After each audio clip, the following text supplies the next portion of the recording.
आज यानी 1 अप्रैल 2026 से भारत एक ऐतिहासिक और आधुनिक बदलाव की दहलीज पर खड़ा है, क्योंकि देश की महाजनगणना 2027 का पहला चरण आज से शुरू होने जा रहा है और आधिकारिक रूप से शुरू हो चुका है। और यह अभियान 30 सितंबर 2026 तक अनवरत चलेगा, जिसमें प्राथमिक रूप से हाउस लिस्टिंग यानी कि मकानों की विस्तृत गिनती और उनके प्रकार का डाटा जुटाया जाएगा। और यह प्रक्रिया केवल सरकारी आंकड़ों जुटाने का माध्यम नहीं है, बल्कि विकसित भारत की एक नई रूपरेखा तैयार करने का सबसे बड़ा आधार है। इस पहले चरण की सफलता की अगर बात की जाए तो फरवरी 2027 में मुख्य जनगणना का काम शुरू होगा, जो अपने आप में दशकों के लिए भारत की सामाजिक और आर्थिक नीतियों की दिशा और दशा दोनों को तय करेगा।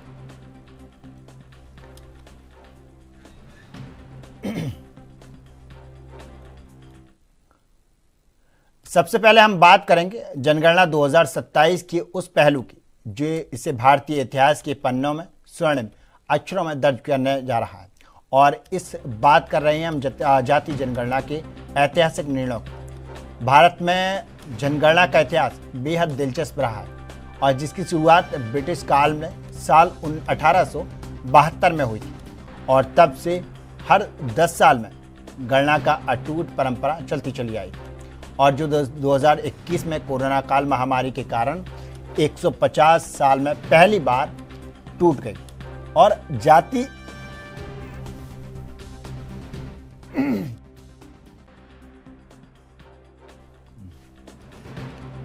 अब बात करें जातीय आंकड़ों की, तो 1931 में आखिरी बार पूर्ण जाति जनगणना हुई थी, और जिसमें 4147 जातियों की पहचान की गई थी। और यही आंकड़े 1980 के मंडल आयोग का आधार बने। और हालांकि 1941 के आंकड़े सभी सार्वजनिक नहीं हो सके, और आज़ादी के बाद 1951 से जनगणना के स्वरूप से में बड़ा बदलाव करते हुए जातिगत डेटा को केवल अनुसूचित जाति और अनुसूचित जनजाति तक सीमित कर दिया गया, जिससे ओबीसी और अन्य जातियों को सटीक डेटा मिलना बंद हो गया।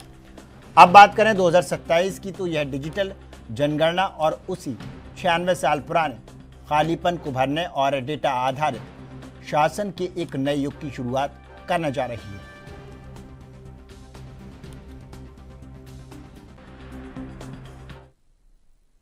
अब बात करेंगे जनगणना के उस हाईटेक अवतार की, जिसने पारंपरिक कागजी पद्धति को पूरी तरह से इतिहास में बदल दिया है। और भारत ने इस बार डिजिटल इंडिया की ताकत दिखाते हुए कागजी जनगणना को पूरी तरह से अलविदा कह दिया है, और अब यह प्रक्रिया 100% डिजिटल माध्यम से संपन्न होगी।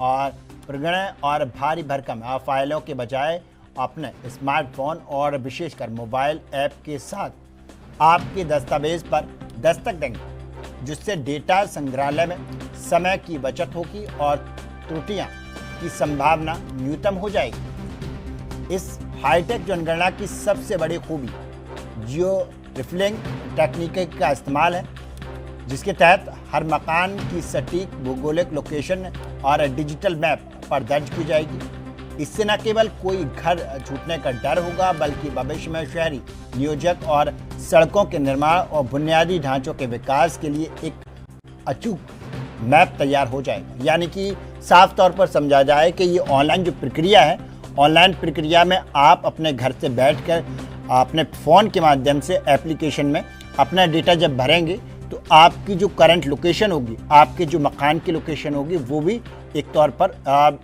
ऑनलाइन डाटा में स्वीकृत हो जाएगी कि आपका मकान ये है और इस सड़क पर है। ऑनलाइन डाटा की प्रक्रिया।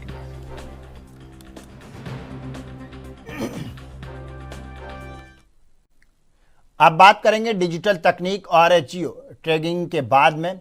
अब बात उसकी की सुरक्षा और सावधानी की, क्योंकि देश में पहली बार आयोजित हो रही इस पूरी तरह से डिजिटल जनगणना के दौरान नागरिकों को विशेष सतर्कता बरतने की सलाह दी गई है। ऑपरेटर आपस में कुल 33 सवाल पूछे जाएंगे, लेकिन सुरक्षा के लिहाज से आपको स्पष्ट रूप से निर्देशित किया गया है कि अगर कर्मचारी आपसे आपकी आमदनी की कमाई या बैंक बैलेंस या निजी दस्तावेज या पैन कार्ड या आधार कार्ड इस तरह के पत्र दिखाने का दावा करें, या आपकी बैंक डिटेल या खाता नंबर या OTP जैसे सवाल पूछें, तो उनका जवाब बिल्कुल आपको नहीं देना है। और डिजिटल सुरक्षा को ध्यान में रखते हुए सरकार ने पहली बार स्वयं गणना का विकल्प भी दिया, यानी कि आप खुद से आप अपना रजिस्ट्रेशन करेंगे और खुद से अपनी पहचान और अपने भारतीय नागरिक होने की अपनी पहचान सिद्ध करेंगे, जिसके तहत आप घर घर सर्वे शुरू होगा और 15 दिन पहले आधिकारिक वेब पोर्टल पर जाकर 16 भाषाओं में आप अपनी जानकारी खुद अपडेट कर सकते हैं।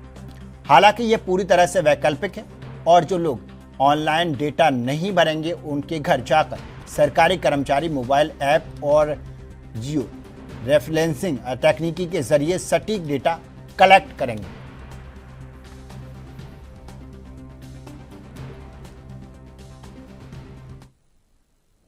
और अब बात उस नई तकनीकी परिभाषा की जो बदलते भारत और डिजिटल युग की जीवन शैली को ध्यान में रखकर तैयार की गई है। इस बार सामाजिक और तकनीकी मानदंडों की तरह पूरा अपडेट तैयार किया गया है ताकि देश की वास्तविक तस्वीर सामने आ सके। और डिजिटल युग की बदलती जीवन शैली को देखते हुए इस बार की जनगणना में सामाजिक और तकनीकी परिभाषाओं को पूरी तरह से अपडेट कर दिया गया है। अब काफ़ी समय से लिव इन में साथ रह रहे जोड़ों को विवाहित युग की श्रेणी में दर्ज किया जाएगा, यानी कि जो लिविंग रिलेशनशिप में रह रहे हैं उनके जोड़े को एक सरकारी दस्तावेज के तौर पर इन्हें पति पत्नी माना जाएगा। हालांकि सुप्रीम कोर्ट ने लिविंग की इजाज़त पूरी तरह से दे दी है, मगर ये नई जो जनगणना है इसमें लिविंग में रहने वालों को शादीशुदा माना जाएगा, यानी कि पति पत्नी मानी जाएगा। और वहीं गैजेट के मामले में अगर आपके मोबाइल फ़ोन में FM रेडियो की सुविधा है और उसे रेडियो की उपलब्धता माना जाएगा। हालांकि मोबाइल ऐप पर YouTube देखने को टीवी का विकल्प नहीं माना जाएगा और वाहनों की श्रेणी में भी स्पष्टता बरती गई है, जहां कार या जीप की सूची ट्रैक्टर और ई रिक्शा या ऑटो को शामिल नहीं किया जाएगा। और इसके अलावा अगर घर में नल होने के बावजूद आप पीने के लिए बोतल या कैन का इस्तेमाल करते हैं तो उसे वोल्टेड बाटर ही दर्ज कराना होगा।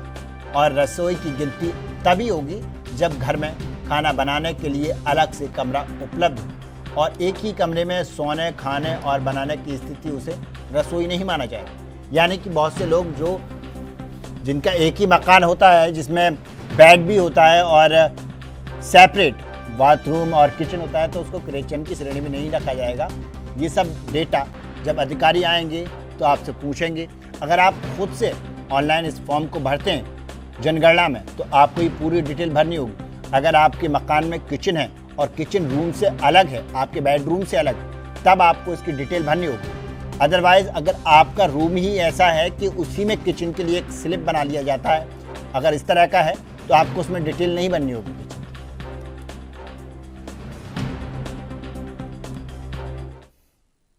और अब बात जनगणना 2027 की राज्यवार कैलेंडर की, क्योंकि देश में यह विशाल प्रक्रिया एक साथ नहीं बल्कि अलग अलग चरणों में तारीखों पर शुरू की जा रही है। देश में जनगणना की प्रक्रिया अलग अलग तारीखों पर शुरू हो रही है, जिसमें सबसे पहले अंडमान निकोबार और दिल्ली, गोवा, कर्नाटक और उड़ीसा जैसे राज्यों में आज यानी कि 1 अप्रैल से स्वयं गणना और 16 अप्रैल से हाउस लिस्टिंग का काम शुरू हो रहा है। और इसके बाद अगर बात करें गुजरात और उत्तराखंड में अप्रैल के मध्य से प्रक्रिया शुरू होगी, यानी कि आज गुजरात और उत्तराखंड में नहीं होगी, आज सिर्फ जो हमने अभी बताया आपको वहाँ से शुरू होगी। और गुजरात और उत्तराखंड में ये अप्रैल के बीच से प्रक्रिया शुरू होगी, जबकि मध्य प्रदेश, आंध्र प्रदेश और छत्तीसगढ़ और हरियाणा में 16 अप्रैल से ये गणना शुरू होगी। यानी कि स्वयं गणना जनगणना जो शुरू होगी आंध्र प्रदेश, छत्तीसगढ़, हरियाणा, यहाँ 16 अप्रैल से शुरू होगी। और अब बात करते हैं 1 मई से हाउस लिस्टिंग यहाँ शुरू होगी। और बिहार में भी काम 17 अप्रैल और पंजाब में यानी कि पंजाब में 30 अप्रैल से शुरू होगी। यानी कि पंजाब को पूरा 1 महीना मिल रहा है, आज से शुरू हो रही है, लेकिन ये प्रोसेस पंजाब में अगर बात करें तो 30 अप्रैल से शुरू होगी। और अब अगर वहीं बात करें उत्तर प्रदेश में तो उत्तर प्रदेश को और ज़्यादा टाइम मिल रहा है, यानी कि अगले महीने की 7 मई से यहाँ प्रक्रिया शुरू होगी। उत्तर प्रदेश में अभी इस तरह का कोई भी जनगणना का विकल्प नहीं है। हालांकि देश में शुरू हो गया है, कुछ राज्यों में तो अलग अलग राज्यों में इसकी डेटे हैं। उत्तर प्रदेश में 7 मई से ये स्वयं गणना की प्रक्रिया शुरू होगी और उत्तर भारत के पहाड़ी राज्यों में जैसे जम्मू कश्मीर है और हिमाचल प्रदेश है, और जून के महीने में यहाँ तय किया जाएगा कि जून के महीने में किस तारीख में, जबकि असम और मणिपुर जैसे पूर्वोत्तर राज्यों में अगस्त तक यह प्रक्रिया चलेगी। यहाँ पे अगस्त तक ये प्रक्रिया चलने वाली है। फिलहाल पश्चिम बंगाल के लिए तारीख अभी तय नहीं की गई है। अच्छा, ये बात सारे राज्यों के हमने आपको डिटेल बताई। अब पश्चिम बंगाल की अगर बात करेंगे तो पश्चिम बंगाल में भी यहाँ तारीख तय ही नहीं है, क्योंकि वहाँ चुनाव है। हालांकि चुनाव तो और भी राज्यों में है, तमिलनाडु है, असम है, लेकिन पश्चिम बंगाल में SIR की प्रक्रिया पूरी तरह से अभी स्पष्ट नहीं हो पाई है। हो सकता है इसीलिए इसकी तारीख अभी तक तय नहीं की गई।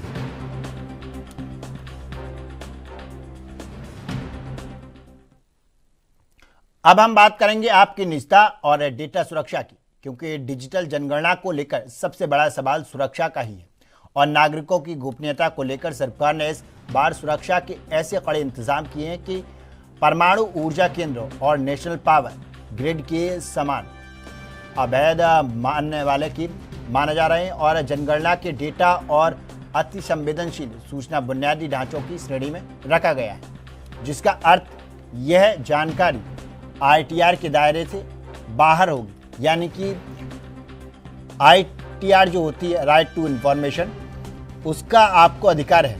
आप कोई भी किसी भी सरकारी कर्मचारी हो या फिर आपके जनप्रतिनिधि ने कोई विकास कार्य किया हो, अगर आपको लगता है कि इसमें काम अच्छे से नहीं हो पाया, तब आप ITR डालकर इसे दे सकते हैं। ये आपका अधिकार है, आपका जन्मसिद्ध अधिकार है, राइट टू इन्फॉर्मेशन। आप एक ITR डालेंगे, उसके बाद में कितना कितना पैसा कहाँ हुआ है, मगर इसमें ऐसा कुछ नहीं है। जनगणना में आप ITR नहीं डाल सकते और इसका उपयोग किसी अदालत या सरकारी योजना के सबूत के तौर पर नहीं किया जा सकता। यानी कि किसी अदालत या सबूत के तौर पर भी आप इसका इस्तेमाल नहीं कर सकते और केवल अधिकृत अधिकारियों को ही बायोट्रिक और डिजिटल सिग्नेचर के जरिए डेटा देखने की अनुमति होगी। और अगर कोई यह डेटा को लीक करने या इसका गलत इस्तेमाल करने की कोशिश करता है तो उसके खिलाफ राष्ट्रीय सुरक्षा की गंभीर धाराओं के तहत कठोरतम कार्रवाई की जाएगी।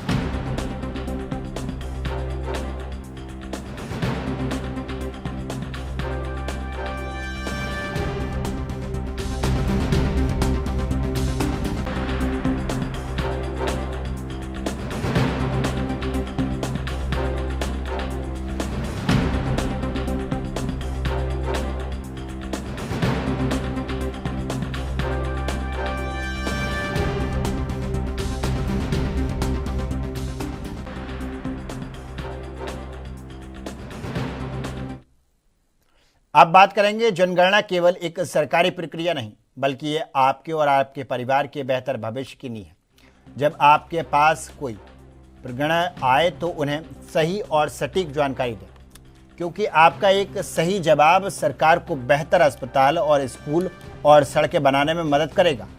लेकिन सतर्कता उतनी ज़रूरी है।